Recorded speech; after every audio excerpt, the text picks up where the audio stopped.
ዛሬ የመጀመሪያውን በጠዋቱ ክፍለ ጊዜ ቁጥር 14 እና 15 ለማየት ከኔ ጋር እንሞክራለን። የዛሬው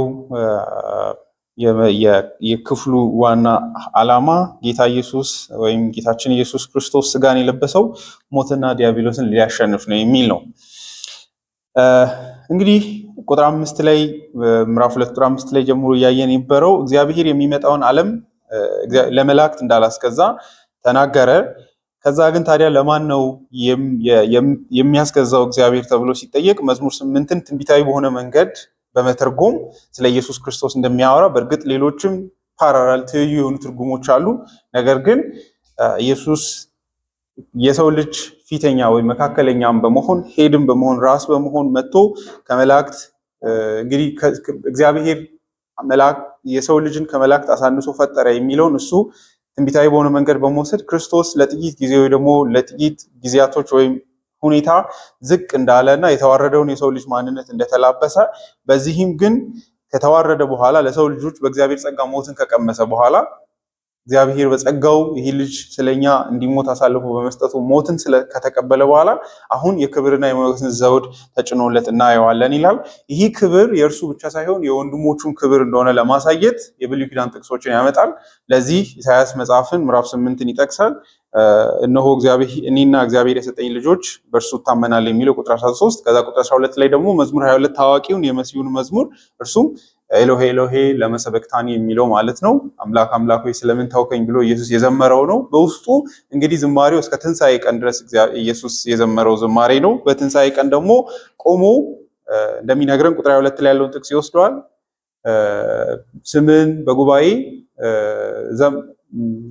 ስምን ለወንድሞች ያውጃለሁ በጉባኤም አወድስሃለሁ የሚለውን ያመጣና ክርስቶስ ኢየሱስ በእነዚህ ሁለት እውነታዎች አንድ ፍጹም ሰው መሆኑን እናያለን። አንድ ምክንያቱም እግዚአብሔርን ያመልካል፣ ሁለት ደግሞ በእርሱ እታመናለሁ ይላል። ሰው ነው በእግዚአብሔር የሚታመን፣ ሰው ነው እግዚአብሔርን የሚያወድስ። በዚህ የኢየሱስን ፍጹም ሰውነት ያሳይና በውስጡ ግን ወሳኙን ነገር ይነግረናል። እርሱም ክርስቶስ ለሰው ልጆች ወንድም ወደ መሆን እንደመጣ ይገልጣል። በዚህም የክርስቶስ ክብር ወንድሞቹ ከሆነ የእኛም ክብር ነው ማለት ነው። በክርስቶስ ኢየሱስ በኩል የሰው ልጅም ወደ ክብርና ሞገስ መጥቷል ማለት ነው። ይህንን እንግዲህ በውስጡ ይህንን ከተናገረ በኋላ ግን ኢየሱስ ክርስቶስ በሄደበት መንገድም ጭምር ደግሞ ለሊቀ ክህነት የሚያስፈልግን አንድ ነገርንም ደግሞ ይዞ እንደመጣ ቁጥር 10 ላይ ይነግረናል። እርሱም በመከራ ፍጹም ሆኗል ይላል። እሱን እንግዲህ ከሰዓት እናያለን። ምክንያቱም ቁጥር 17 እና 18 ላይ ኢየሱስ በሄደበት መንገድ በተማረው ነገር ለወንድሞቹ አሁን መሐሪና ሩህሩህ ደግሞ ታማኝ አገልጋይ እንዲሆንም አድርጎታል። የሄደበት የህይወት ጉዞና መንገድ ማለት ነው። ዛሬ እንግዲህ ጸሐፊው ኢየሱስ ሰው በመሆኑ ውስጥ ከዚህ በፊት ቁጥር 10 ላይ የተናገረውን ቁጥር 9 ላይ ነግሮናል። ሞትን መቅመሱን ነግሮናል። ሞትን በመቅመሱ ውስጥ አቺቭ ያደረገውን ነገር ምን እንደሆነ ቁጥር 14 እና 15 ላይ መልሶ ያጎላልናል። እርሱን ለማየት እንሞክራለን። እንግዲህ የሰው ልጅ ሞት የህይወቱ ትልቁ ጠላቱ ነው። አንድ ፊሎሶፈር ሲናገር የሰው ልጅ ትልቁ ሽሽት ለማሰብ የማይፈልገው ነገር ቢኖር ወደ ሞት እየተጓዘ ያለ ቢንግ መሆኑ ነው። ቢንግ ቱዋርድ ዴት፣ ወደ ሞት የሚጓዝ ህላዊ ያለው አካል መሆኑን ነው የሰው ልጅ የሚሸሸው ይላል።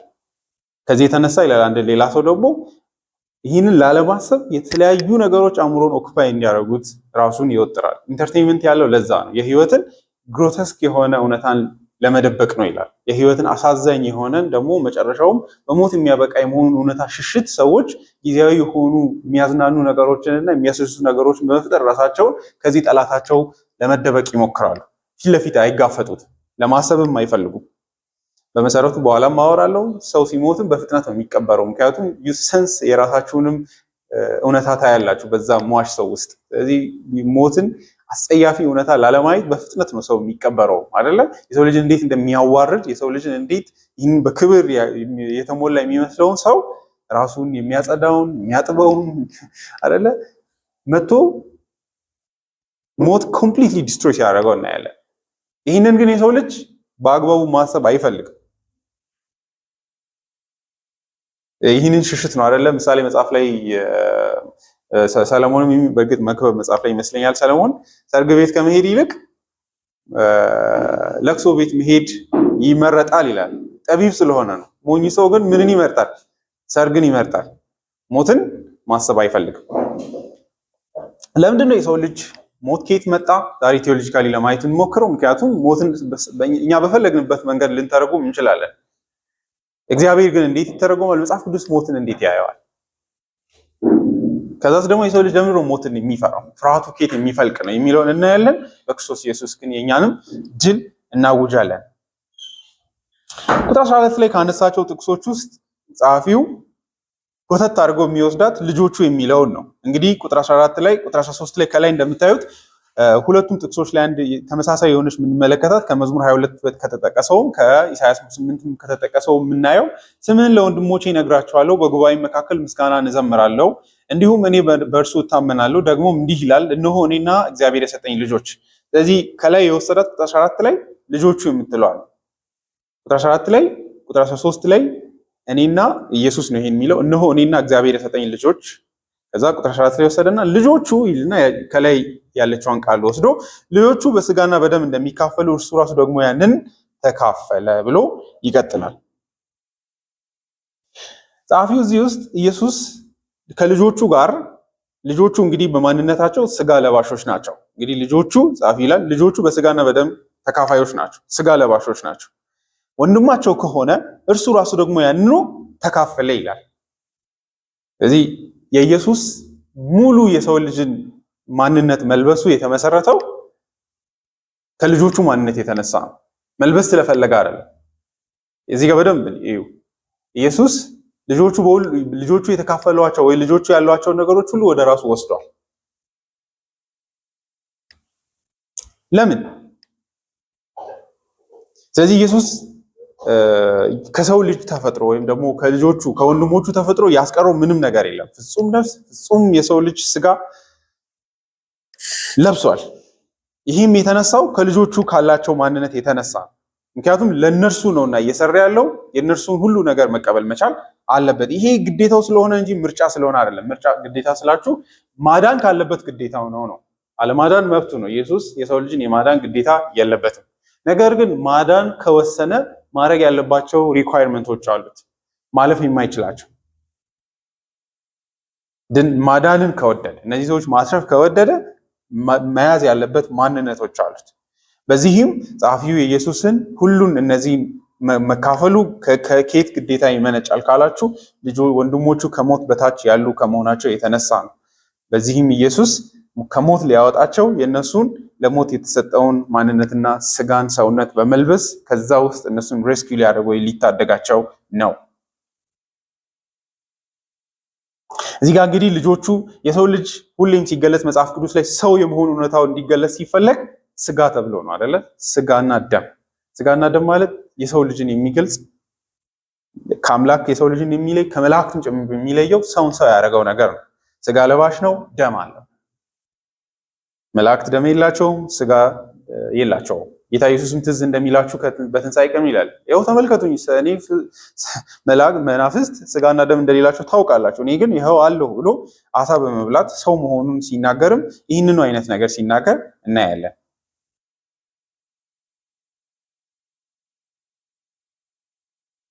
ለምንድን ነው ኢየሱስ ታዲያ ስጋ ተካፈለ ይላል? ከየት ነው የመነጨው ይህ ኢየሱስ ግዴታው ብላችሁ ከጠየቃችሁ ጸሐፊው እንግዲህ በስሱም ቢሆን እየነካሁት ያለሁትን ከሞት እንዲተርፉ ነው። ግን ከሞት እንዲተርፉ የግድ ስጋ መልበስ ያስፈልጋሉ የሚል ጥያቄ በውስጥ አዋቂነት መምጣቱ አይቀርም። በዚህ ረገድ እንግዲህ ጥያቄያችን ይሄ ከሆነ መልሱ የእግዚአብሔር ፍርድ ነው። ኔሴሲቴት የሚያደርገው ግዴታ የሚያደርገው የእግዚአብሔር ፍርድ ነው። የእግዚአብሔር ፍትህ መፈለግ ነው። ከእግዚአብሔር ፍርድ የተነሳ ነው ኢየሱስ የሰው ልጅን ስጋና ደም የግዴታ መልበስ ያለበት። አለዚያ የሰው ልጅን ሊያስመልጥ የሚችል ማንም የለም። ምን እያለን ነው ብትሉ፣ ለምንድን ነው የብሉይ ኪዳን በጎች ሰዎችን ያላዳኑት? የበጎች ደም ለምንድን ነው እግዚአብሔርን ያላረከው? ደም እኮ ቀይ ነው አይደለ? ምንድን ነው ልዩነቱ? አይደለ? ከኢየሱስ ውስጥም የፈሰሰው ደም ነው፣ ከበጎቹም የፈሰሰው ደም ነው። ለምንድን ነው እግዚአብሔር ያረከው?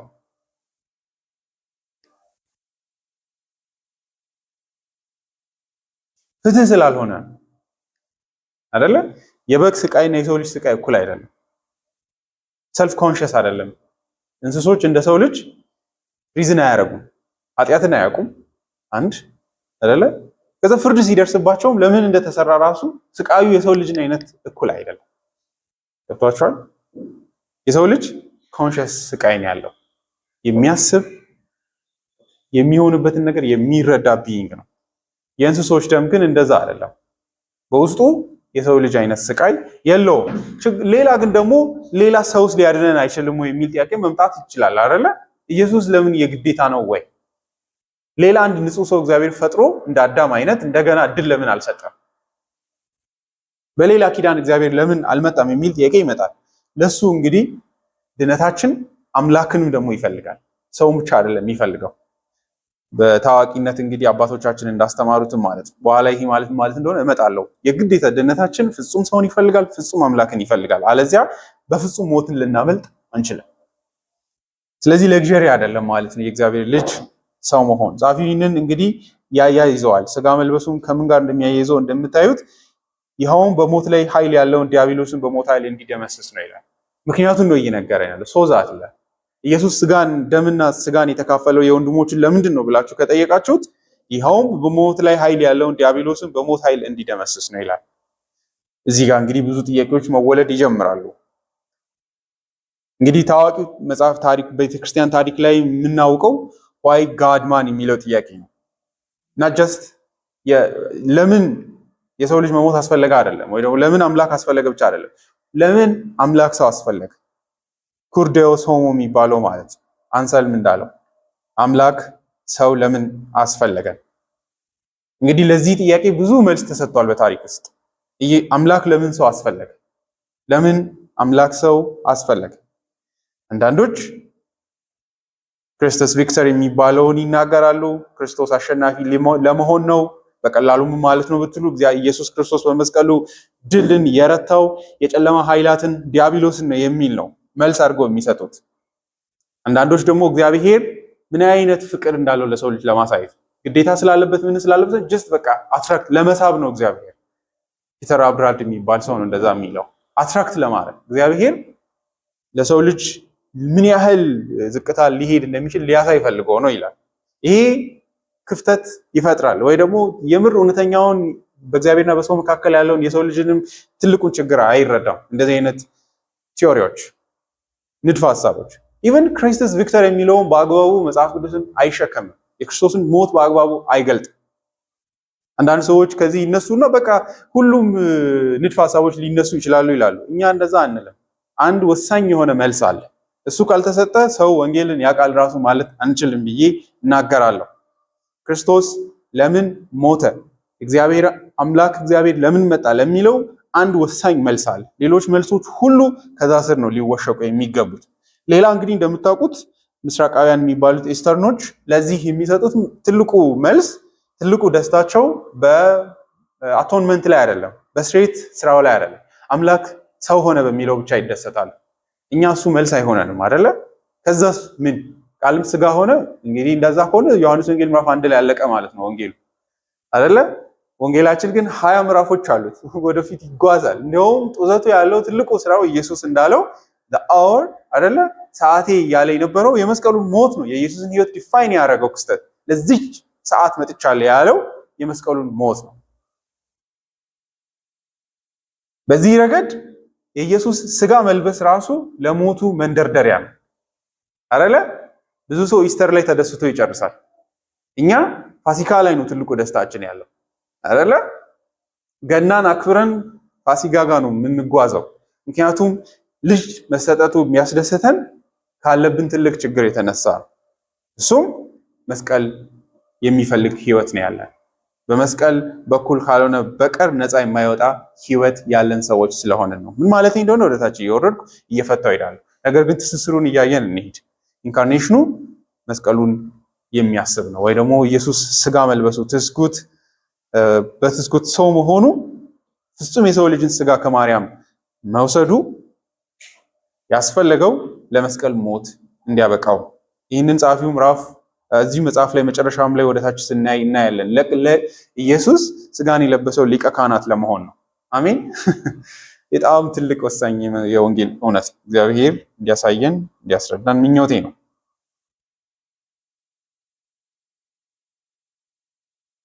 ስለዚህ በቀላል መልስ እንደዚህ ብዬ መልስ ሰጥቻችሁ መልሱ ደግሞ ምን በውስጡ እንደተሸከመ እያወራው ልሂድ። አጭሩ መልስ ኢየሱስ ስጋ የለበሰው በሊቀ ክህነት ሞቱ ሞትና ዲያብሎስን ሊያጠፋ ለሕዝቡም ዘላለማዊ ተወካይ ሆኖ በእግዚአብሔር ፊት ሊቆም ነው።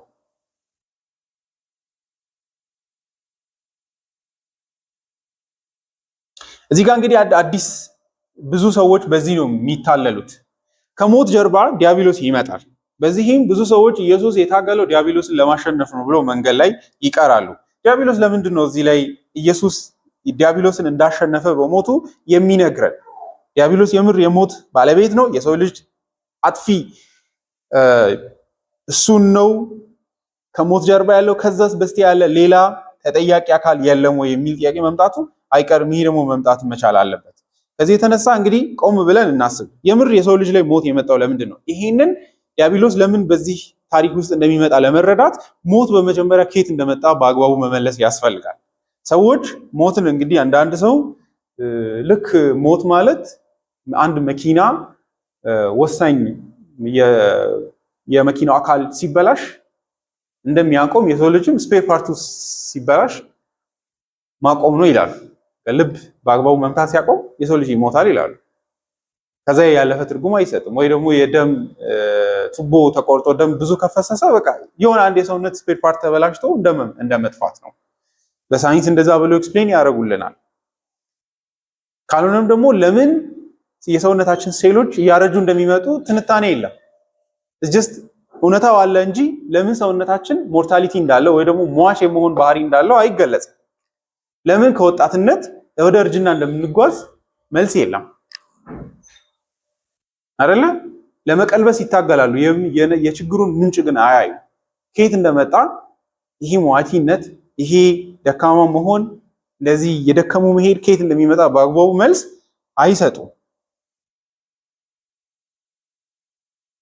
የምር ሄዳችሁ አንድ ሃርቫርድ ላይ አንድ ፐብሊክ ኮርስ ራሱ አለ። ይሄ ላይ ይሁን ዋትስ ዳት የሚል 22 ለሰን ምናምን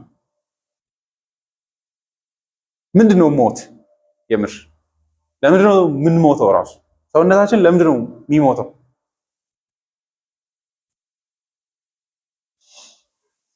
መጽሐፍ ቅዱስ ለዚህ መልስ አለው። ሞትን በአግባቡ ካልተረዳን የኢየሱስን የመስቀል ስራንም በአግባቡ አንረዳም። የብዙ ሰው ስህተት እዚህ ጋር ነው። ሞት ሲባል ስጋ ወደ መቃብር ሲሄድ ብሎ ብቻ ይፈታዋል።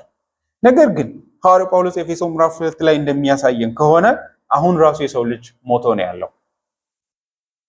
ጳውሎስ ምሳሌ ነው አይልም። የሰው ልጅ በምሳሌ ሞቶ ነው ያለው አይልም። አሁን ራሱ በሆነ ረገድ የሰው ልጅ ሞቶ ነው ያለው ይላል። ይሄ በጣም ሞትን በደንብ እንድናስብ ይረዳናል። በደንብ አስቡ። የምር ጳውሎስ የኤፌሶን ሰዎችን ምን ይላቸዋል? ልክ የሰው አካል እንደሚሞት እናንተም በኃጢአታችሁ ምክንያት በሞት ምሳሌ ሞታችሁ ነበር አይልም። በበደላችሁና በኃጢአታችሁ ሙታን ነበራችሁ ይላል። ስለዚህ የሰው ልጅ በመጽሐፍ ቅዱስ መረዳት አሁን ሞቶ ነው ያለው፣ ሌላኛውን ተደራቢ ሞት እየጠበቀ ነው ያለው።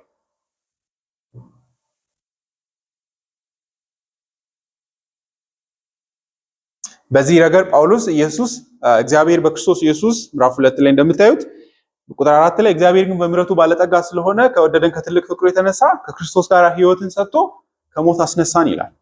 በሰማይ ስፍራ ማስቀመጠን ይላል ስለ አማኞች ሲያወራ። ሌላው ሰው ሁሉ ግን ምን ሆኖ ነው ያለው? ሞቶ ነው ያለው ይላል። ሞት ማለት ስለዚህ ምን ማለት አይደለም፣ መጥፋት ማለት አይደለም። ሞት ሲባል አእምሯችን ላይ መቆም ነው የምናስበው፣ ጥፍት ማለት ብለን። ሞት መጥፋት ማለት አይደለም በእግዚአብሔር ቃል መሰረት። ነገር ግን በጌታችን በኢየሱስ ክርስቶስ አዲስ የህይወት ጅማሬ ውልደት የመላ ዓለምም አለ፣ የአማኝም መወለድ አለ። አዲሱ ዓለም ወይም ደግሞ ዘመን ወይም ፍጥረት ከክርስቶስ ጋር በትንሳኤው ቀን ወደ ኢሟቲነት በተስፋም ሆነ እውነታ እንደ በኩራት ወደ እውኑ ዓለም ይመጣል፣ መጥቷል። ለምንድን ነው እንደዛ የምንለው ብላችሁ ከጠየቃችሁ ይሄ አሁን መልሱን እየመለሰልን የሚሄደው ይሄ ጥያቄ ነው። ማለትም ይህን ከተረዳን በክርስቶስ ኢየሱስ የሆነውን ስናይ ሞት ምን እንደሆነ ደግሞ እየተገነዘብን እንሄዳለን። ኢየሱስ በሞቱ ሞትና ዲያብሎስን ደመሰሰ ወይም አጠፋ። ከላይ ላልነው መልሱ ይሄ ነው። ኢየሱስ ለምን ተወለደ ተብሎ ከተጠየቀ ወይ ደግሞ ስጋን ለምን ለበሰ ለሚለው ጥያቄ ለመሞት ብለን መመለስ መቻል አለብን። ከሞቱ ውጪ ሳይሆን ዲያብሎስንም የረታው በሞቱ ውስጥ ነው። ይሄ ሊያስገርመን ይገባል። በዛው ሞቱ ሌላ ነገር ሳያደርግ በሞቱ ዲያብሎስንም ሞትንም አሸንፏል። ስለዚህ ኢየሱስ ውልደቱ ለምንድን ነው ብትሉ ለመሞት ነው። ኢየሱስ ዲያብሎስን ለማጥፋት ያደረገው ብቸኛ ነገር መሞትን ብቻ ነው። አሁንም ወደ ኋላ እመለሳለሁ። መጨረሻ ላይ ነው ሁሉ ፐዝሉን ገጣጥሚ ለመጨረስ ማስበው። እንግዲህ ዲያብሎስን ወደዚህ ስዕል እናምጣው ጥያቄውን ይዘን። ሞት ላይ ኃይል ያለውን ዲያብሎስን በማለት ጳውሎስ ዲያብሎስን ይገልጸዋል። በሞት ላይ ኃይል እንዳለው ይናገራል። እንግሊዘኛው ላይ that had the power of death, that is the devil ይላል። ኢየሱስ በሞቱ የደመሰሰው የሞትን ኃይል የያዘውን ዲያብሎስን ነው። ዲያብሎስ እንዴት ነው የሞትን ኃይል ወደ መያዝ የመጣው? የሞትስ ኃይል ማለት ምንድን ነው? የሞት ኃይል ምንድን ነው? እንደገና አፍርሳችሁ እንድታስቡ ስለምፈልግ ነው እያስጨነኳችሁ ለማምጣት እየሞከርክ ያለሁት። በቀላሉ መጨረስ ይቻላል፣ ግን ጥሩ ነው አእምሯችሁ ምን እየተባለ እንደሆነ እንዲገነዘብ። ሐዋርያው ጳውሎስ የሞት ኃይል ምን እንደሆነ እንድንረዳ አንደኛ ቆሮንቶስ ምዕራፍ 15 ላይ እንሂድና ጳውሎስ ስለ ሞት የሚያወራውን እናያለን። ከዛ ውስጥ መልሶቻችንን እናገኛለን። ምዕራፍ 15 ቁጥር 56 ከቁጥር 54 ጀምሮ ላንብብ። የሚጠፋው የማይጠፋውን የሚሞተውም የማይሞተውን በሚለብስበት ጊዜ ሞት በድል ተዋጠ ተብሎ የተጻፈው ቃል ይፈጸማል። እንዲሁም ሞት ሆይ ድል መንሳትህ የት አለ? ሞት ሆይ መንደፊያስ የት አለ? የሞት መንደፊያ ኃጢአት ነው፣ የኃጢአትም ኃይል ሕግ ነው። ነገር ግን በጌታችን በኢየሱስ ክርስቶስ በኩል ድልን ለሚሰጠን ለእግዚአብሔር ምስጋና ይሆን ይላል።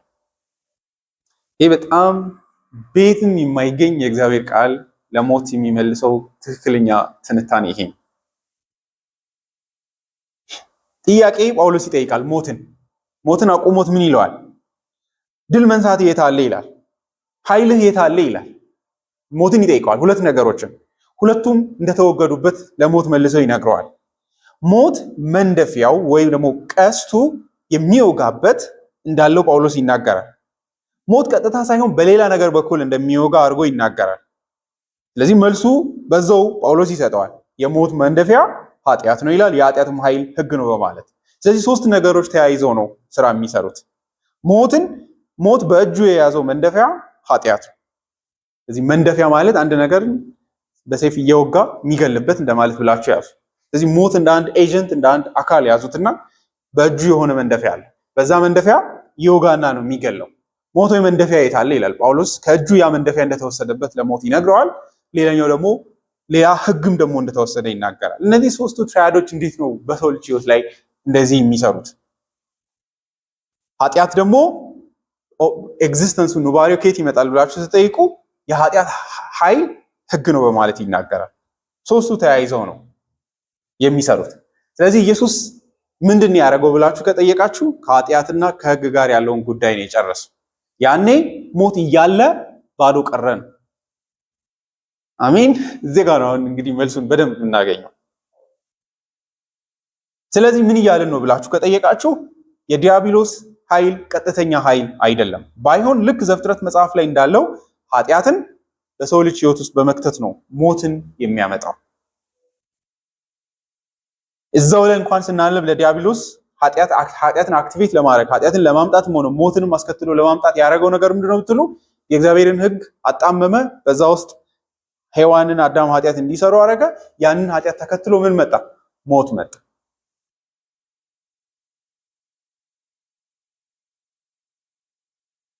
ዲያብሎስ ስለዚህ ኃይሉ ምንድነው ብትሉ የሰው ልጅን በኃጢአት መጣል ነው።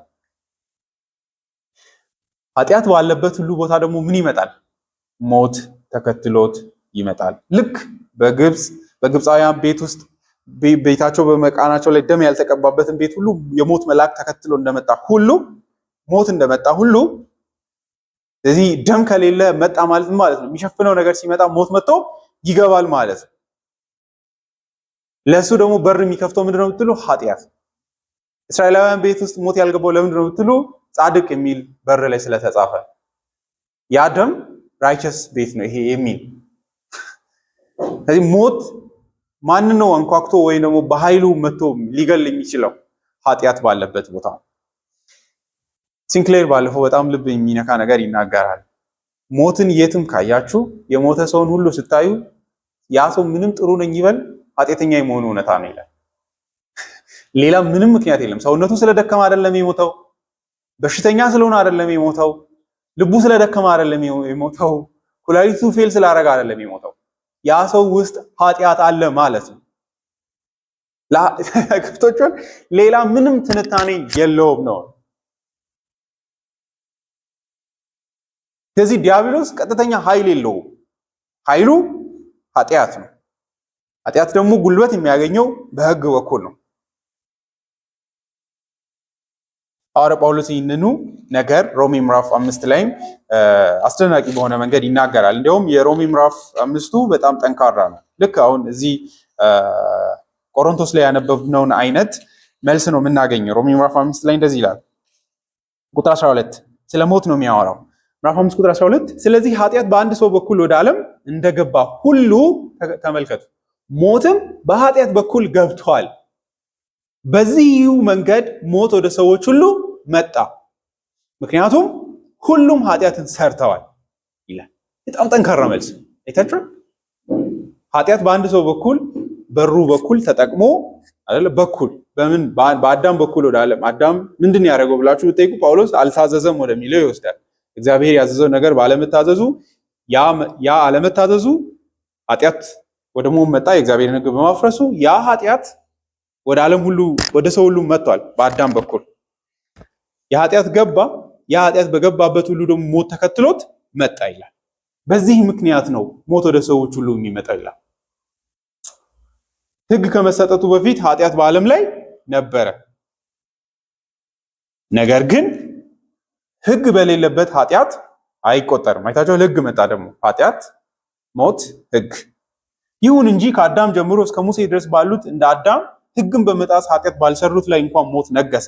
አዳም ይመጣ ዘንድ ላለው አምሳሉ ነበር ይላል። ይሄ እንግዲህ ኮቨነንታል የሆነ ኪዳናዊ የሆነውን የሰው ልጅና የአዳም ትስስርን ያሳየናል። ምን ማለቱ ነው ብትሉ እግዚአብሔር በሙሴ በኩል ነው ሕጉን በግልጽ የሰጠው በሲና ተራራ፣ ሰንበት ማክበርን፣ አለማመንዘርን፣ ሁሉን ነገር። ነገር ግን በሚያስደንቅ ሁኔታ ከአዳም እስከ ሙሴ በማከል ባለው ጊዜ ያልሞተ ሰው የለም ይላል ጳውሎስ። ለምንድን ነው የሞቱት ይላል። ጥያቄው እሱ ነው ጳውሎስ። ሕግ ሳይኖር ለምን ሞቱ ይላል እግዚአብሔር። ስለዚህ ምን ማለት ነው ብትሉ ሞትን እንደ ቅጣት ያያል፣ የኃጢአት ምላሽ አድርጎ ያያል። አንድ ነገር ደግሞ ኃጢአት የሚሆነው ሕግ ከተሰጠ ብቻ ነው አይደለ? ከሰው ጋርም ባለም ትስስር ይሄን 5 ብር አትንካ ካላልኩ በስተቀር ከወሰደ በኋላ ለምን ወሰድክ ብዬ አልጠይቅም። የምጠይቅበት ግራውንድ ከተሰጠው ሕግ ተነስቼ ነው። ይሄ ሕግ አለ፣ ባይስክል እዚህ ጋር አትንዱ የሚል አለ አይደለ? ያ ሕግ ባይነገረኝ ኖሮ እኔ አልሰማሁም ማለት ይችላል። ግን ሕጉ ምንን ተከትሎ ይመጣል? ከራሱ ጋር ኃጢአትን የሚባል ኮንሰፕት ይዞ ይመጣል። ከኃጢአት ጋር ደግሞ ቅጣት፣ ሞት የሚባል ነገር ተከትሎት ይመጣል ነው። ስለዚህ ጳውሎስ ምን እያለ ነው ብትሉ ሕግ እንዳልተሰጠ እናውቃለን። ታዲያ በየትኛው ሕግ ነው እነዚህ ሰዎች እየሞቱ ያሉት ብላችሁ ስትጠይቁ ሌላ ምንም ምክንያት የለም። ሰዎቹ በራሳቸው ከሰሩት ኃጢአት የተነሳ ሳይሆን የአዳም ኃጢአት የሁሉም ኃጢአት ሆኖ ስለተቆጠረ ነው ይላል። ሕፃናትም ይሞታሉ፣ ያረጀም ይሞታል፣ ሁሉ ይሞታል።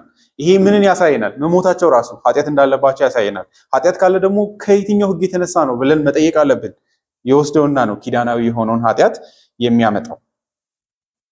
እዚህ ጋር ነው እንግዲህ አራተኛው አካል የሚመጣው፣ እርሱም እግዚአብሔር። ሞት የእግዚአብሔር ፍርድ፣ የዲያብሎስም አይደለም የማንም አይደለም። ከሁሉ በፊት የእግዚአብሔር ፍርድ። እሱ እስካልገባን ድረስ የክርስቶስ ሞትም የመስቀሉ ስራም አይገባን። ይሄ ሳይገባው ሲቀር ነው ሰው ይሄድና ዲያብሎስን ያሸነፈው ብሎ በሩጫ የሚሄደው። ከዛ የሚያልፍ ነገር በውስጡ አለ። ዲያብሎስ መሸነፉ ከትልቁ ስራ የተነሳ የሚመጣ እንጂ የመጀመሪያ ሆኖ አይደለም። ኢየሱስ ራሱን አሳልፎ የሰጠው ለዲያብሎስ አይደለም። ኢየሱስን የቀጣው ዲያብሎስ አይደለም። ሞት ለእኛ ጠላት ነው፣ ለእግዚአብሔር ግን አገልጋይ ነው አይደለ? የግብፅን ኃጢአተኞች ለመቅጣት ሲፈልግ ሞትን ነው እንደ መልእክተኛ የላከው። ዲያብሎስ በዚህ መካከል ገብቶ ስራው ኃጢአትን ማስፋፋት። እግዚአብሔር ኃጢአትን እንደሚቀጣ ያውቃል። ስለዚህ የዲያብሎስ ትልቁ ስራው ምንድነው ብላችሁ ብትጠይቁ ሕግን እያጣመመ ሰዎች ኃጢአት እንዲያደርጉ ማድረግ ነው። ሞትን በቀጥታ ሳይሆን በተዘዋዋሪ ለራሱ ዓላማ በዚህ ረገድ ያውለዋል ነው። ተደብቆ የሚገዛ አካል ነው ዲያብሎስ። ሞት ለዲያብሎስም ወዳጅ ሆኖ አይደለም፣ እርሱ ራሱ ሟች ነውና የሚጠፋ ነው ማለት እንዳይመስላችሁ። ዲያብሎስ በዘላለማዊ ፍርድ እሱ ራሱ ተቀጪ ነው። ራእይ ላይ እንደሚነግረን በሞት ባህር ውስጥ እንደሚጣል ይነግረናል። የሆነ አለንጋ ይዞ እንደሚገርፍ እንዳናስብ፣ እሱ ራሱ ተቀጪ ነው በዛ ዘላለማዊው ፍርድ። ስለዚህ ሞት እሱ ላይ መምጣቱ አይቀርም። ሞት ማለት መጥፋት አይደለም። እሱን ከያዛችሁ ትልቅ መልስ አግኝተናል ብዬ አስባለሁ። በዚህ ረገድ ለዲያብሎስ ራሱ ሞት ወዳጅ ሆኖ አይደለም። ዲያብሎስ ራሱ ሟች ነው። ከእርሱ ጋር የሚሞቱ ሰዎችን ለማብዛት ስለሚፈልግ ነው። እግዚአብሔርንም ለማሳዘን ስለሚፈልግ ነው። በእርሱ መልክ የተፈጠረውን ሰው ወደ ራሱ በማውረድ በጥፋት ውስጥ በመክተት አንድ ላይ ወደ ሞት ለመሄድ ማለት ነው።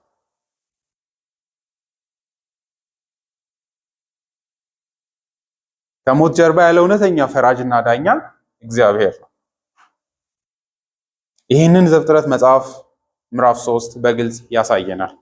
እግዚአብሔር አዳምን መጥቶ ይህን መብል እንዳትበላ በበላ ቀን ሞትን ትሞታለህ። የሰው ልጅን ወደ ሞት የሚያወስደው የትኛው የሞት ቃል ነው ብትሉ የእግዚአብሔር የሞት ቃል ነው። እሱም ሞትን ትሞታለህ፣ አፈርነህና ወደ አፈር ትመለሳለህ የምትለው ልክ ሕይወትን በመጀመሪያው ዓለም ሲፈጥር ወደ እውነታ እንዳመጣ ሁሉ ሞት ለመጀመሪያ ጊዜ በሰው ልጅ ላይ የመጣውም በዛች የፍርድ ቃል ነው።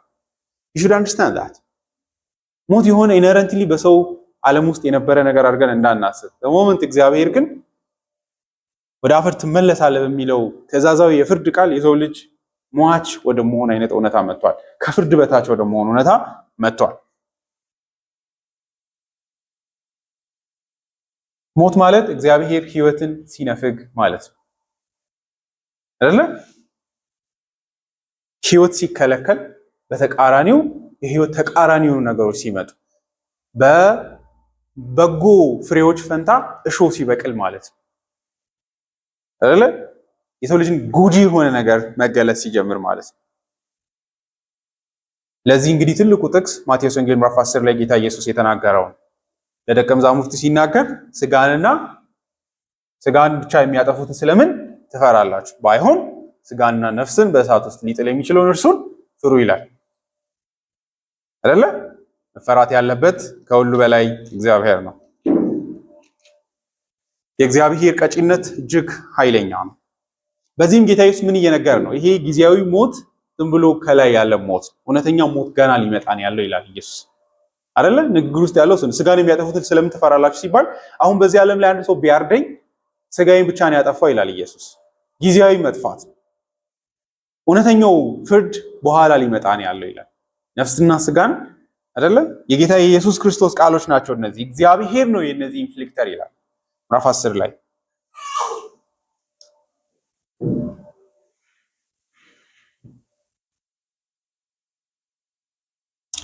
ቁጥር 28 ስጋን መግደል ብቻ እንጂ ነፍስን መግደል የማይችሉትን አትፍሩ፣ ይልቁንስ አይታችኋል፣ ነፍስን ብቻ አይደለም እግዚአብሔር የሚገለው ወይ ደግሞ የሚጎዳው፣ ይልቁንስ ነፍስንና ስጋን በገሃነም ማጥፋት የሚቻለውን ፍሩ ይላል። በጣም በትክክል ሞትን መገንዘብ መቻል አለበት። ይህ ስጋዊ መብሰስ ማለት የእግዚአብሔር የኃጢአት ጥላቻ አንዱ ትንሹ ምልክት እንጂ እውነተኛው መገለጫው በኋላ ነው ሊመጣ ያለው ይላል ጌታ ኢየሱስ። ነፍስና ስጋን በገሃነም ዘላለማዊ ፍርድ ሊያቃጥል ያለ አካል አለ። እውነተኛ ሞት ማለት እሱ ነው። በዚህ ረገድ የሰው ልጅ ሞቶ ነው ያለው፣ ወደ ሞት ደግሞ ኤክስትሪም ወደ ሆነው ሞት እየተጓዘ ነው ያለው። ለዛ ነው ሐዋርያው ጳውሎስ መንፈሳዊ በሆነ መንገድ የሰው ልጅ ሞቶ ነው ያለው የሚለው። ከእግዚአብሔር ተለይቶ ከህይወት ማዕድ ጎሎ ነው ያለው። ህይወትን ኢንጆይ እያደረገ አይደለም ያለው አይደለ? ተዋርዶ ነው ያለው። ውስጡ መንፈሱ የተረበሸ አይደለ? የተረበሸ ሳይካትሪስቶች ማዕት አሉ አይደለ? ሆስፒታሎች ማዕት መኖራቸው የሰው ልጅ ጤናማ እንዳልሆነ ማሳያ አይደለ? የአእምሮ ችግር አለበት፣ የስጋም ችግር አለበት። ከዛ ደግሞ አለፍ ሲል መንፈሳዊ ችግርም አለበት፣ ሃይማኖታዊ ችግር አለበት። he's not happy with life አይደለ? ደስተኛ አይደለም። በሆነ ረገድ ከሞት በታች ነው ያለው። ሐዋርያው ጳውሎስም ሮሜ ምዕራፍ 5 ላይ የሚነግረን ሞት ወደፊት የሚመጣ ነገር ነው ብቻ አይደለም የሚለው፣ ሞት አሁን ነክሶ ነው ያለው ይላል። ከአዳም ኃጢአት የተነሳ ኤግዚስቴንሻሊ ሞት አሁንም ነክሶ ነው ያለው ይላል። ያው የሰው ልጅ ነው ይህንን ህይወቱን እንደ ህይወት የሚያየው። ጆናታን ኤድዋርድስ ሲያወራ ይሄ ለኃጢአተኞች የመጨረሻ ገነታቸው ነው የሚለው። ደርሊ ዓለም ሊመጣ ነው ያለው ይላል ለእነርሱ። ለእግዚአብሔር ልጆች ደግሞ this is the worst hell የሆነ ዓለም ነው ይላል። በክርስቶስ ኢየሱስ ስትድኑ ነው የዚህን ዓለም ከፍርድ በታች የመሆኑ እውነታ እየተገነዘባችሁ የምትሄዱት። አለዚያ ዲሉዥናሊ ሰይጣን ያታልላል፣ ህይወት እያስመሰለ ማለት ነው። የሰው ልጅ የተፈጠረው ይህንን ቡቃያ እየበላ እንዲኖር አይደለም። የሰው ልጅ ህይወት ከዚያ የሚያልፍ ክብር አለው። ግን አዋርዶት ምግብ ስለበላ ብቻ ህይወቴ ነው ብሎ አሁን ተቀምጧል። አያይም ከዛ በታች ያለውን ሞት። ጳውሎስ በክርስቶስ ኢየሱስ የሚድኑትን ሰዎች ለመጀመሪያ ጊዜ ወደ ምን ይመጣሉ? ከዛኛው ከሞት ዓለም ወጥተው ህይወትን ወደ ማሽተት ይመጣሉ ይላል በክርስቶስ ኢየሱስ ያሉ ሰዎች። ይሄ ደግሞ ደስታ፣ መንፈሳዊ የሆነው ደስታ ቀስ እያለ ወደ ሙሉ ስጋዊ ደስታም ጭምር እየተለወጠ ይመጣል። ለኃጢአተኞች ደግሞ መሪር ወደሆነ መንፈሳዊ ጨለማ እየሆነ ይመጣል ነው ሞት። ስለዚህ ሞትን በፍጹም እዛ መቃብር ውስጥ መግባት ነው ብለን ካሰብን ነው የኢየሱስን ሞትን በአግባቡ የማንገነዘበው። ስለዚህ ከዚህ ተነስተን ቀስ እያልን ነው ኢየሱስ በመሞት ውስጥ ያደረጋቸውን ነገሮች አኮምፕሊሽ ያደረጋቸውን ዲያብሎስን ደግሞ እንዴት እንደረታው እየተረዳን ምንመጣው። ሞት ማለት ስለዚህ እንተርጉም ካልን ሞት ስንል እያልን ያለነው ሞት መጥፋት ማለት ሳይሆን የእግዚአብሔርን የኃጢአት ጥላቻና እርግማን ለዘላለም እያዩ መኖር ማለት ነው። እግዚአብሔርን በቁጣ ፊት እያዩ መኖር ማለት ነው። ሲኦል ማለት እግዚአብሔር የሌለበት ሰይጣን የሚቀጣበት ማለት ሳይሆን እግዚአብሔር ፊውሪየስ በሆነ ቅድስናው በኃያል ቅድስናው የሚገለጥበት እውነታ ማለት ነው። አንድ ሰው እንደዚህ ያለው This is the awful reality of divine judgment, not satanic victory. Creation and the destruction and the salvation from destruction belongs properly and absolutely to God alone. የኢየሱስ የሞቱ ምክንያት ስለዚህ ከመጀመሪያው ከሁሉ በፊት የእግዚአብሔርን ፍርድ የማስወገድ እውነታ ነው። ይህን ሰው ሳይገነዘብ ሲቀር ነው የእግዚአብሔርን በክርስቶስ ኢየሱስ የሰራውን የመስቀሉን ስራ እንደ ኤኒቲ ራይት በማይታወቅ መንገድ ኢቭልን ወይም ክፋትን አብስትራክት በሆነ መንገድ እግዚአብሔር አስወግዷል ተብሎ የሚነገረው። ምን እንደሆነ አይነገርም። እግዚአብሔር ጅስት የሆነ ክፉ ነገርን ሰብሰብ አድርጎ በክርስቶስ ኢየሱስ አጠፋው ይላል። እንደዛ አይደለም። በትክክል ሊነገረን ዘንድ ይገባል። የዚህ ሞትን ክፋት ካልነው የዚህ ክፋት ኢንፍሊክተር ወይ ደግሞ ሞትን በሰው ልጅ ላይ የፈረደው እግዚአብሔር ራሱ። ስለዚህ በመስቀሉ ኢየሱስ ክርስቶስ ከሁሉ በፊት ዲል ያደረገው ከአባቱ ከእግዚአብሔር ጋር።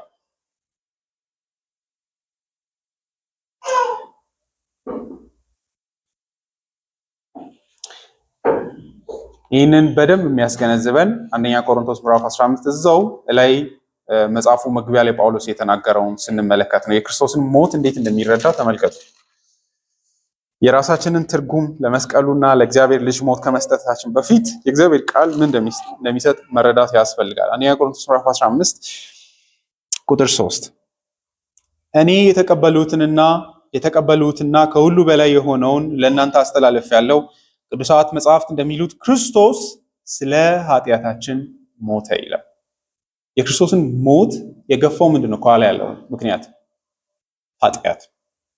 የኛ ኃጢአት ነው የሞቱ ምክንያት። በዛው ሞት ግን ምን አረገ? ዲያብሎስንም ረታው። እንዴት ረታው? እመለስበታለሁ። ሁለተኛ ቆሮንቶስ ምዕራፍ 5ን እንመልከት። አሁንም ሞትና ኃጢአትን አያይዘን እዚህ ላይ እግዚአብሔር አክቲቭ ሆኖ ይመጣል። ሁለተኛ ቆሮንቶስ ምዕራፍ 5 ቁጥር 20 ስለዚህ እኛ የክርስቶስ እንደራሴዎች ነን፣ እግዚአብሔር በእኛ አማካኝነት ጥሪውን ያቀርባል። እኛም ከእግዚአብሔር ጋር ታረቁ ብለን በክርስቶስ እንለምናቸዋለን። እኛ በእርሱ ሆነን የእግዚአብሔር ጽድቅ እንድንሆን ኃጢአት የሌለበትን እርሱን እግዚአብሔር ስለኛ ኃጢአት አደረገው ይላል። ይሄ ከሞቱ ጀርባ ወሳኙ ያለው ምክንያት ይሄ ነው። የክርስቶስን ሞት የወለደው የኛ ኃጢአት ነው። እግዚአብሔር ምንድን ያደረገው ብላችሁ ብትጠይቁ በልጁ ላይ ኃጢአታችንን ሁሉ ከመረበት። ያ መከመር ነው ሞትን ኢየሱስ ላይ ያመጣው። ኢየሱስ የሞተበት ምክንያት በራሱ ውስጡ ኃጢአት ስለነበረ ሳይሆን ነገር ግን የኛን ኃጢአት ስለተሸከመ ነው። ያ አይነት የኃጢአት መተላለፍ የኛ ኃጢአት ወደ ኢየሱስ ትራንስፈር ባይተላለፍ ኖሮ የእግዚአብሔር ልጅ አይሞትም ነበር። ምክንያቱም ጌታ ኢየሱስም እንዳለው ዲያብሎስ በእኔ ላይ አንዳች የለውም ይላል አይደለ? ዮሐንስ ወንጌል ላይ ይላል ከእናንተ ውስጥ እኔን ስለ ኃጢአት የሚከሰኝ ማን ነው ይላል። ታዲያ ስለማን ኃጢአት ነው የሞተውና የተከሰሰውና ሞትም ሰይጣንም መጥቶ እንደዚህ የያዙበት ምክንያት ብለን የጠየቀን እንደሆነ ከኛ ኃጢአት የተነሳ ኢየሱስን እግዚአብሔር ስለ ኃጢአታችን በሞት ቀጣው ማለት መቻል አለብን። በዛው ሞቱ ግን ዲያብሎስን ረታው። አሁንም ዲያብሎስን እንዴት እንደረታ እያወራ አይደለም። አይ ነው እመጣበታለሁ። በቀላሉ ኢየሱስ እጅግ አስፈሪ በሆነው ክንዱ የገዛ ልጁን ኃጢአታችንን እንዲሸከም አደረገው። ኢየሱስ ኃጢአትን በተሸከመ ቅጽበት ልክ እንደ ብሉይ ኪዳን በጎች ሕግ መጣበት እየከሰሰው። በዚህም ኃጢአት ሆኖ በመገኘቱ ጳውሎስ በቀጥታ ቋንቋ በጳውሎስ ቋንቋ ነው ለመሄድ የምፈልገው፣ ልጁን ስለኛ ኃጢአት አደረገው ይላል። በዚህ ምክንያት ሞት ላዩ ላይ ሆነበት። ገላትያ ምዕራፍ 3 ላይ ጳውሎስ ሕግንና የእግዚአብሔርን እርግማን አንድ ላይ ያያይዘዋል። ምዕራፍ 3 ቁጥር 13 በእንጨት ላይ የሚሰቀል ሁሉ የተረገመ ነው ተብሎ ስለተጻፈ ክርስቶስ ስለኛ እርግማን ሆኖ ከሕግ እርግማን ዋጅቶናል ይላል። ከእርግማን አይደለም ራሱ ከሕግ እርግማን ዋጅቶናል ይላል። ሕግ ኃጢአት ባለበት ሁሉ ሞትን ይዞ ይመጣል፣ እርግማኑን ይዞ ይመጣል። ያም እርግማን የእግዚአብሔር እርግማን ነው። ዘዳግም ምዕራፍ 26 27 ላይ ተመልከቱ። እኔ ረግመሃለሁ ነው የሚለው እግዚአብሔር ሕጌን ባትታዘዝ። ጌታችን ኢየሱስ በመስቀል ላይ ሲሰቀል የተረገመ ሆኗል። ከምን የተነሳ? የእኛን ኃጢአት ስለተሸከመ። ኃጢአትን በመሸከሙ ሕግ መጣበት። ሕግ ምንን ይዞ መጣ? እየከሰሰው እርግማንን ይዞ ሞትን ሁሉ ይዞ መጣበት። የእግዚአብሔር ልጅ ያን ሁሉ በመቀበሉ እኛ ላይ እንዳይመጣ ምን አረገን? ዋጀን ይላል። ስለዚህ ወደ እኛ ይመጣ የነበረውን የሕግን እርግማን ክርስቶስ ወሰደልን። ኢየሱስ ያንን ቅጣት ሲጨርስ ዲያብሎስ በሕዝቡ ላይ አንዳች የሚለውን አጣ እንላለን። አሜን። እዚህ ጋር ነው ዲያብሎስ የተረታው። ከዚህ በኋላ መጥቶ የሚከስበት ኃጢአት የለውም። ሞትን የሚያመጣበት ምክንያት የለውም። ምክንያቱም በእኛ ውስጥ ኃጢአት የለምና። ከማን የተነሳ? ከክርስቶስ ኢየሱስ የተነሳ። እኛ ኃጢአተኞች ነን፣ በእርሱ ግን ንጹህ ነን። ስለዚህ አንዳች የለውም ዲያብሎስ። ሞት በእኛ ላይ አንዳች የለውም። የእግዚአብሔር ቁጣ አንዳች የለውም። አሜን። እኔ በህይወት የሚያስፈራኝ ዲያብሎስ አይደለም፣ የእግዚአብሔር ቁጣ እንጂ አይደለም።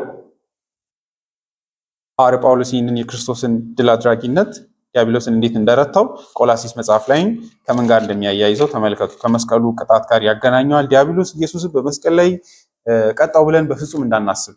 ልጁን የቀጣው እግዚአብሔር ብቻ ነው። ዲያብሎስ በዛ እየተደሰተ ነበረ። ደስታው ያ ነበረ። ዲያብሎስ እግዚአብሔርና ሰው ልጅን በማጣላት ነው ፌሽታው። ክርስቶስም ሲቀጣ ያበቃ መስሎት ነበረ ዲያብሎስ።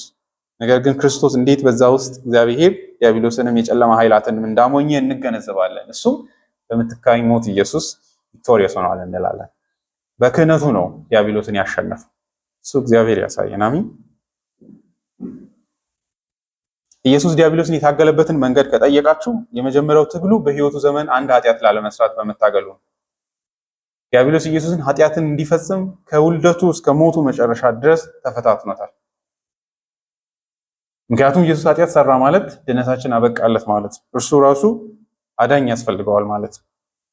ከዚያ ብቻ አይደለም፣ የጽድቅ ሕይወትንም ጭምር ለኛ የመስጠት እድሉ ይጠፋል። ያ ብቻ አይደለም፣ በመስቀሉ ሲሞት ራሱ እንደ ንጹህ በግ ነው መምጣት ያለበት።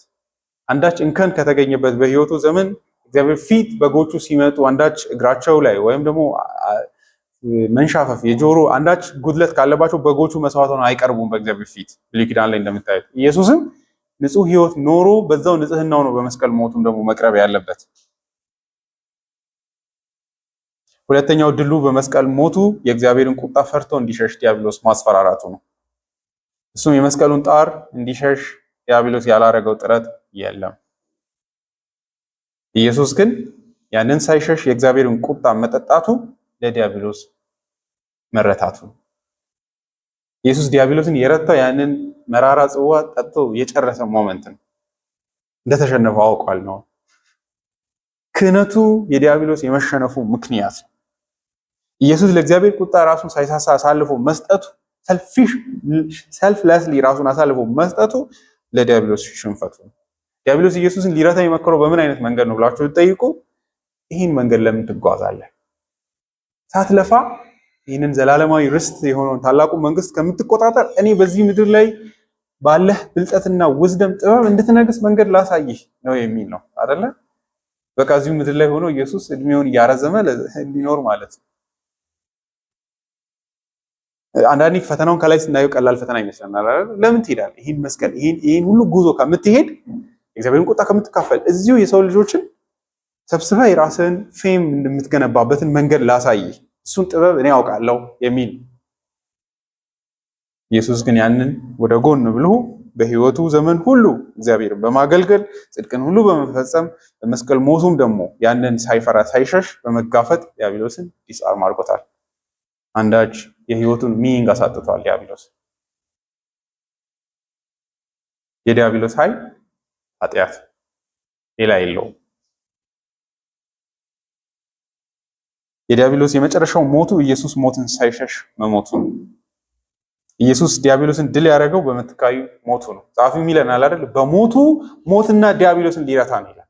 ሌላ ነገር ያደረገው የለም። by just passively dying በመሞቱ ዲያብሎስን ረታው። አሜን። እግዚአብሔር ያሳየን። እውነት ይሄ በጣም ትልቅ መንፈሳዊ እውነታ ነው። ኢየሱስ በምትካዩ ሞቱ ነው ዲያብሎስን ያሸነፈው። የሞቱ ምክንያት የእግዚአብሔር ቁጣ ነው። ያ የእግዚአብሔርን ቁጣ መቀበሉ ዲያብሎስ ከዚያ በኋላ የሚደሰትበትን ምክንያት አሳጥቶታል።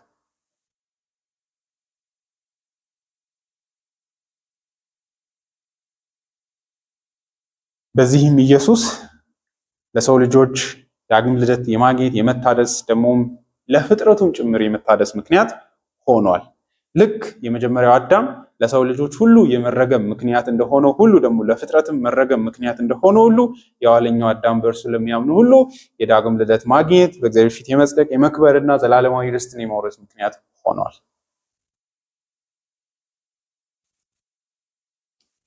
ጳውሎስም ኢየሱስ ሞትን ያሸነፈበትን ሕይወትን ያመጣበትን መርህ ይነግረናል። ዲያብሎስ አይመጣም በጳውሎስ ቲዮሎጂ ውስጥ በዚህ ረገድ። ምክንያቱም ለሱ ትልቁ ስራው ከእግዚአብሔር ጋር በሰራው ስራ በዛው ዲያብሎስን ረቶታል፣ ሞትን ማስወግዷልና። ምዕራፍ 5 ቁጥር 15 ጀምሮ ላንብብላችሁ። ነገር ግን ስጦታው እንደ በደሉ መጠን አይደለም። በአንድ ሰው መተላለፍ ብዙዎች ከሞቱ የእግዚአብሔር ጸጋና በአንዱ ሰው ይኸውም በኢየሱስ ክርስቶስ ጸጋ የመጣው ስጦታ ለብዙዎች እንዴት አብልጦ ይትረፍረፍ። ደግሞም የእግዚአብሔር ስጦታ እንደ አንዱ ሰው የኃጢአት ውጤት አይደለም። ምክንያቱም ፍርዱ የአንድን ሰው ኃጢአት ተከትሎ ኩነኔን አመጣ፣ ስጦታው ግን እያለ መተላለፍን ተከትሎ ጽድቅን አመጣ።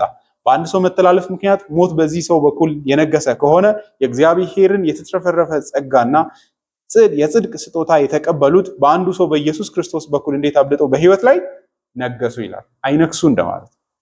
ሞት ተወግዶ በህይወት ነገሱ በክርስቶስ ኢየሱስ። ለእግዚአብሔር መታዘዝ ምክንያት መታዘዙ ሁለቱንም ይይዛል። ሐዋርያው ጳውሎስ ኤፌሶን 2 ላይ እንደሚያሳየው በህይወቱ ሙሉ የባሪያን መልክ ይዞ ለህግ ታዘዘ። ገላትያ ምዕራፍ 4 ላይ እንደሚናገረው ከህግ በታች ሆኖ ኖረ። ደግሞ ህጉ የሚጠይቀውን የኃጢአታችንን ዕዳ ሁሉ ደግሞ በመስቀል ላይ ወሰደ። በዛው ለሰው ልጆች የህይወትን ተስፋ አመጣ፣ ኢሟቲነትን አመጣ። ዲያብሎስ በዛን የተረታው። ዲያብሎስን ኢየሱስ ማሸነፉ የታየው በሌላ በአድ ተጨማሪ ነገር ሳይሆን በሞተበት በመስቀሉ ነው። ጳውሎስ ለዛ ነው መስቀሉን የኢየሱስ የድል ቸሬት የሚያደርገው። መንገዱም ምትካዊ ሞት ነው። ቆላሲስን አንብበን ድምዳሜዎችን እንሰራለን። ቆላሲስ ላይ ጳውሎስ ዲያብሎስ የተረታበትን መንገድ እንደዚህ ብሎ ይገልጸዋል። ምዕራፍ 2 ቁጥር 13 ጀምሮ ላንብብላችሁ። ቁጥር 15 ነው ወሳኙ። ግን መንደርደሩን ተመልከቱ። እናንተ በበደላችሁና የስጋችሁን ኃጢአታዊ ባህሪ ባለመገረዝ ሙታን ሳላችሁ እግዚአብሔር ከክርስቶስ ጋር ሕያዋን አደረጋችሁ፣ ኃጢአታችንንም ሁሉ ይቅር አለን። ሲቃወመንና ሲጻረረን የነበረውን የዕዳ ጽሕፈት ከነጋጋቱ በመደምሰስ በመስቀል ላይ ቸንክሮ ከመንገዱ አስወገደው። የአለቆችንና የባለስልጣናትን ማዕረግ በመክፈፍ በመስቀሉ ድል ነስቶ በአደባባይ እያዞራቸው እንዲታዩ አደረገ ይላል። በምን? በመስቀሉ። ምን አድርጎ? የሚቃወመንን የዕዳን ጽሕፈት ሕጉን ማለት ነው፣ ሞትን ያመጣብንን እርሱን ረታውና ለሕዝቡ ነፃነትና የሕይወትን ድልን አመጣ። የዲያብሎስን ሽንፈት ሆነ። ኢየሱስ ዲያብሎስን ማን ነው ሰማይ ላይ ስልጣናትን ሲያዞር ያየው አለ? የለም። ጳውሎስ ምን እያለ ነው ያለው? ትንሣኤው የዲያብሎስ መሸነፍ ምልክት ነው። በቃ ኢየሱስ ተነስቶ 40 ቀን መዟዟሩ በአደባባይ ዲያብሎስን እንደረታው ማሳያ። የሚገለኝ ማንም የለም እያለ አይደለ? ዲያብሎስ አንዳች የለውም በእኔ ላይ እያለ ከመቃብር ውስጥ ተመልሶ መውጣቱ የዲያብሎስ መሸነፍ መረታት ምልክት። እያዞረ አሳያቸው የሚለው እሱ እየዞረ መታየቱ የእነሱ መሸነፍ ማሳያ። እግዚአብሔር ይህንን ያሳያል።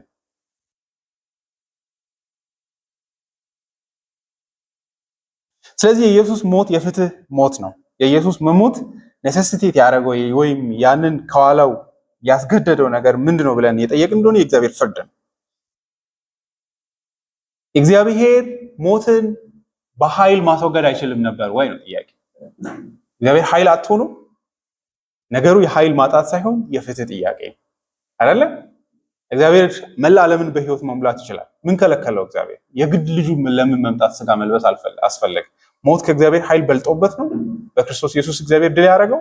በፍጹም። የኃይል ጥያቄ ሳይሆን የፍትህ ጥያቄ አለ። እግዚአብሔር ለሰው ልጅ ህይወትን መስጠት አይፈልግም ከኃጢአት የተነሳ አይደለ? ዘፍጥረት መጽሐፍ 3 የሚያሳየን እሱ ነው። አዳም ስለሰራው በደል እርግማን መጣ። ያንን እግዚአብሔር እርግማኑን የራሱ የእግዚአብሔር እርግማን ነው። ሞትም በዚህ ዓለም ላይ ያንዣበበው እርግማን እግዚአብሔር በምን መርህ ነው የሚያስወግደው? ነው በኃይል አይደለም፣ በፍትህ ነው። ለዛ ነው ኢየሱስ ስጋን የለበሰው። ለምን ብትሉ የእግዚአብሔር ፍርድ በመላእክት ላይ አይደለም፣ ከሁሉ በፊት ስጋ በለበሱ በሰው ልጆች ላይ ነው። መቅጣትም የሚፈልጉ በጎችንም አይደለም፣ አህዮችንም አይደለም፣ ፈረስንም አይደለም፣ የሰው ልጅን ራሱን ነው። ኢቭን የሰው ልጅ ስጋ በሚመስል ስጋም አይደለም መቅጣት የሚፈልገው፣ ፒውር በሆነ በሰው ልጅ ስጋ አይደለ?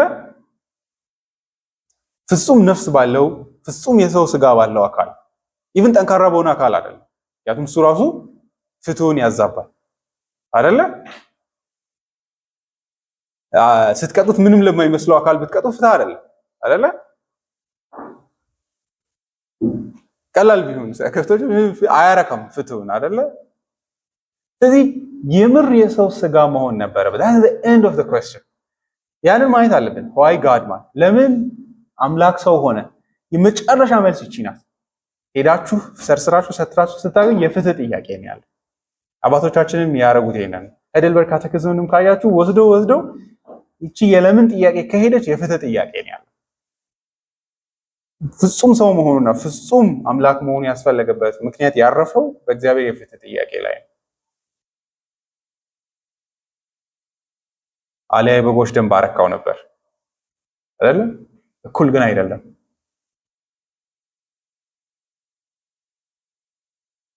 አይደለ? ቀላል እኮ ነው።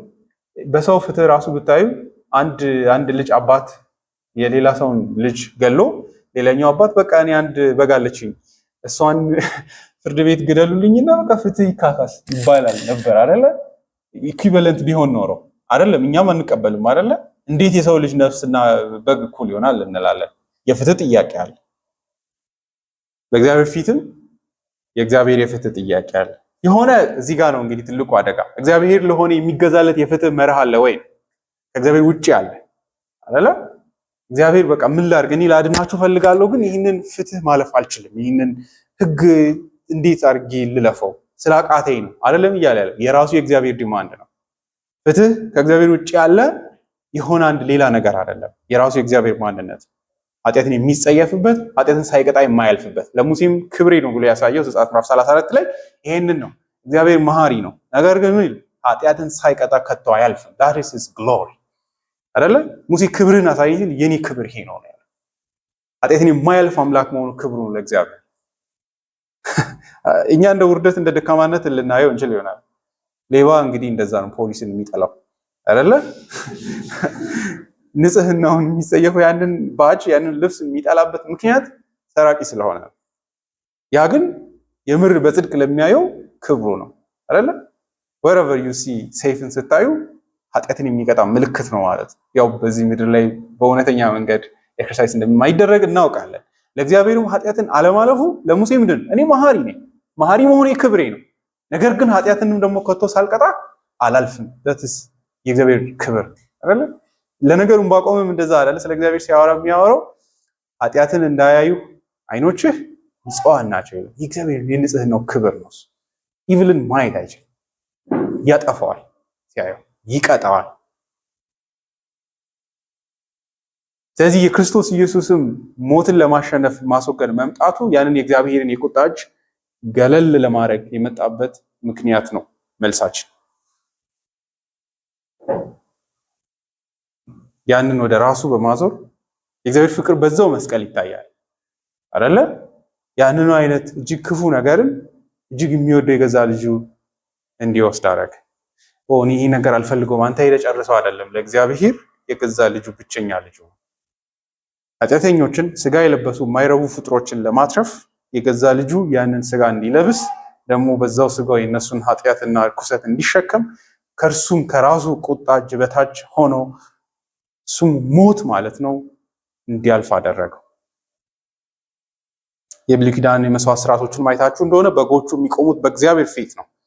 መሰዊያው በእግዚአብሔር ቅድስት ቅዱሳን ላይ ነው የሚታረደው። በእግዚአብሔር ጓዳ ነው የሚታረደው። በዲያብሎስ ጓዳ አይደለም፣ በእግዚአብሔር ፊት ነው ደሙ የፈሰሰው። ያ ደም ሲፈስ እግዚአብሔር ይቅር ይላል። Our God is God of blood። የሙሴ ሚስት እንዳለችው ትዝ ይላችኋል አይደለ?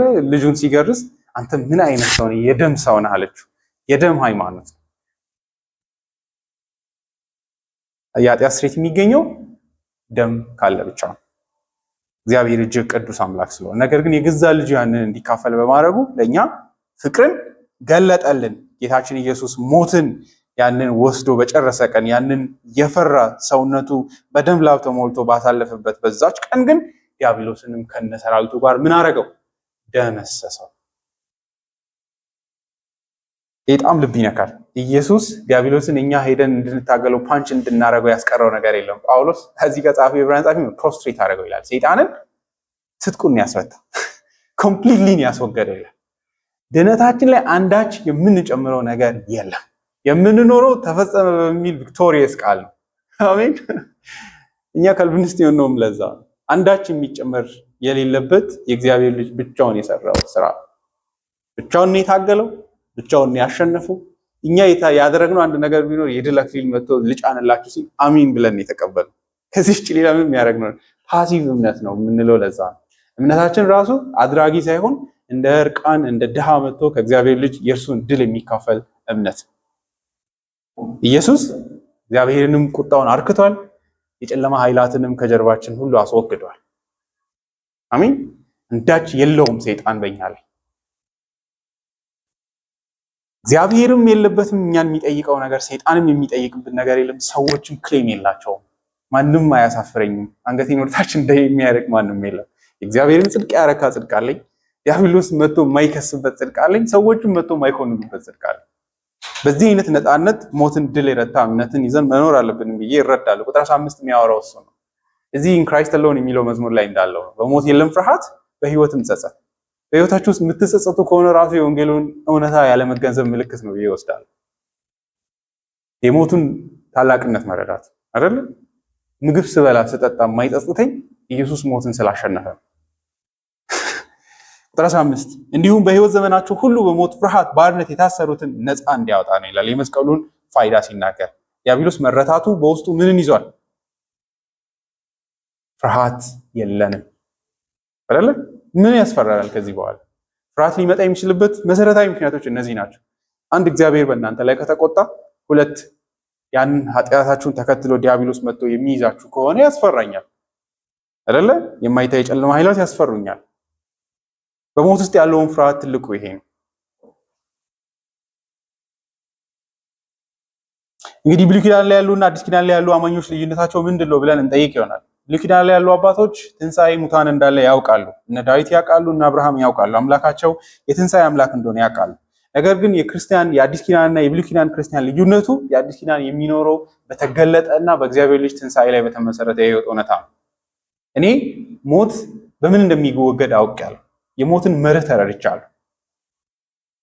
ከሞት ጀርባ ያለው የእግዚአብሔር ፍርድ እንዴት እንደተወገደም አውቃለሁ። ከዚህ በኋላ ስለ ሞት የተደበቀ ፊሎሶፋይዝ ማድረገው ነገር የለኝ። ኢየሱስ በአንደኛ ጢሞቴዎስ ላይ እንደሚል ኢሞቲነትን ወደ ብርሃን አውጥቷል። በዚህ ረገድ እኛም በድፍረት ከብሉይ አባቶች በላይ ሞት ላይ ደፋሮች መሆን አለበት። አሜን። መላቅ አለበት ድፍረታችን። እነሱ በተስፋ ባይዶ አንድ የሚያውቁት ሰው የለም። የሚያውቁት ሄኖክ ወደ ሰማይ እንደሄደ፣ ኤልያስ ወደ ሰማይ እንደሄደ። መርሁና እውነታው ግን ምን እንደሆነ ሙሉ አልገባቸውም። ነገር ግን በእግዚአብሔር ላይ በእምነት በተስፋ በረቱ። ዕብራውያን ጻፊ ምዕራፍ 11 ላይ እንደሚነግረን አብርሃም የህይወት ትንሣኤ እንዳለ አውቋል። አባቶቻችን ሁሉ ተረድተው እንደሞቱ ይናገራል። ሊመጣ ያለ አዲስ ዘመንና ህይወት እንዳለ አውቀዋል። እኛ ግን በተገለጠና ሹር በሆነ በእግዚአብሔር ልጅ ማዳን ላይ ያረፈ ህይወት ነው ያለን። ስለዚህ ፍርሃት የሌለው ህይወት አንድ ክርስቲያን የመሆን እውነታ ነው። ይህም በደንብ ያዙት። ሞትን የምትፈሩ ከሆነ አደጋ ነው። ኢየሱስን ያለማመን ዲፕ ዳውን ምልክት ሊሆን ይችላል። ይህ ዓለም የሚንቀሳቀስበት አንዱ መርህ ሞትን በመፍራት ነው። ያ ማለት የሞት ሌሎች ተጓዳኝ የሆኑ አስፈሪ ኤሌመንቶች አሉ። ረሃብ፣ ችግር። የሞራል የህይወት ምርጫችሁ ያረፉት በእነዚህ ነገሮች ላይ ተመስርቶ ከሆነ ትንሣኤን ማመናችሁ ጥያቄ ምልክት ውስጥ ይገባል።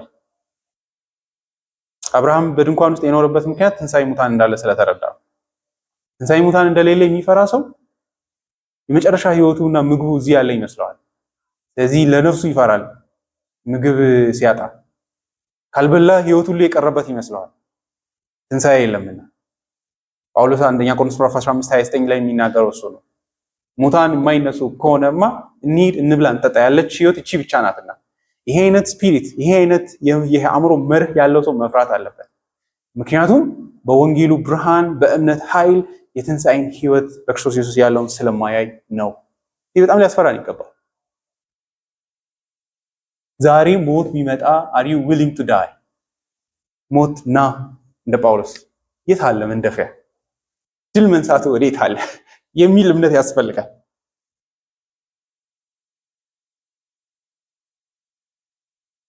ሰዎችን የሚያናዝዙት ለመግደል በማስፈራራት ነው። መረጃዎችን የሚያስወጡት ሞትን በማስፈራራት ነው። እኛን ራሱ እምነትን እንድንክድ የሚያስፈራሩት ሞትን በማስፈራራት ነው። እንገላቸዋለን በሚል ድሃ እናደርጋቸዋለን በሚል ነው። ኢየሱስ እሱን ነው የሚለው፣ አትፍሩ፣ ስጋ የሚያጠፉትን ስለምን ትፈራላችሁ ይላል። ሞትን ሰዎች የሚፈሩበት መርህ ምክንያት ውስጣቸው ስነ ምግባራዊ ጸጸት ስላለባቸው፣ ፍርሃት ስላለባቸው፣ የእግዚአብሔርም ሰይፍ ስለሚታይ ነው። ሰዎች የማያዩ እንዳይመስሏችሁ። የትኛውም ሃይማኖት የሚከተል ሰው እግዚአብሔር እንዳለ ያውቃል። ከሞት በስቲያ ሃይማኖት በመሰረቱ ሰዎች ላይ ያለው ኃይል ይሄ ነው፣ ከሞት ለማምለጥ፣ ከሞት በስቲያ ለመዳን። የኛ ሃይማኖት ግን ብልጫው ሞትን የምር የምናመልጥበትን እውነተኛ መንገድ እናውቃለን። ከዚህ የተነሳ ሰዎች ሁሉ በህይወታቸው ዘመን ሁሉ ባሪያ ሆነው ይኖራሉ። የሞት እየሸሹ ይኖራሉ። ሞትን እየፈሩ ይኖራሉ።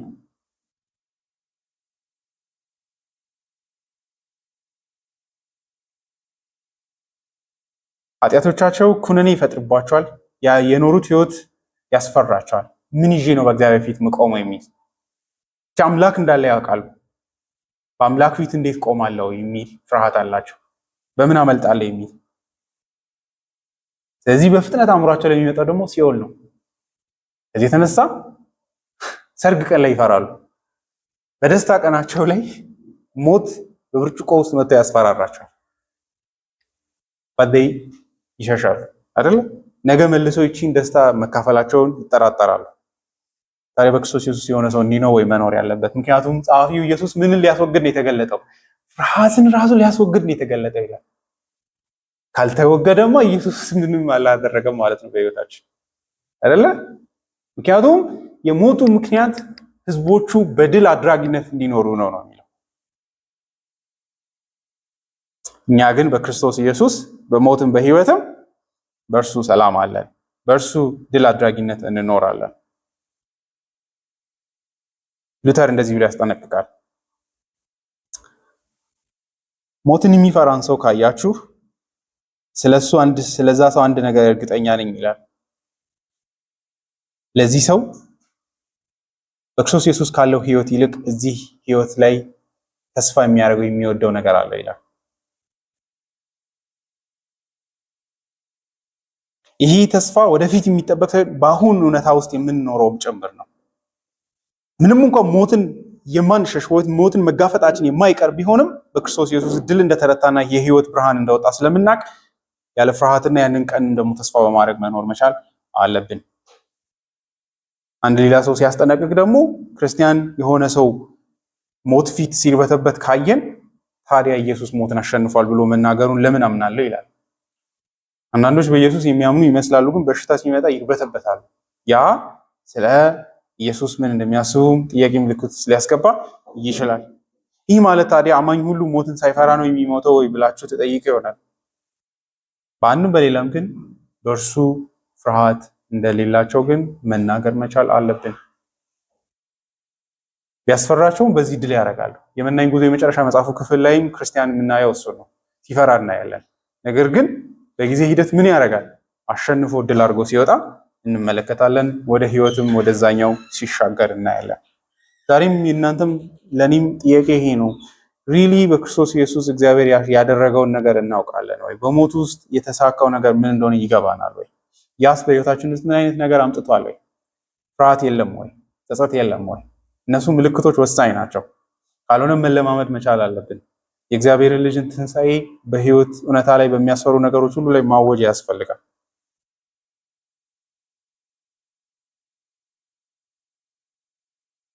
አለ የእግዚአብሔር ልጅን ድል ማድረግ አልተለማመድንም ወይም እየተለማመድን አይደለም ማለት ነው። እግዚአብሔር በልጁ በክርስቶስ ኢየሱስ ቪክትሪ ስለሰጠን ድል ስለሰጠን አመስግነን እንጨርስ።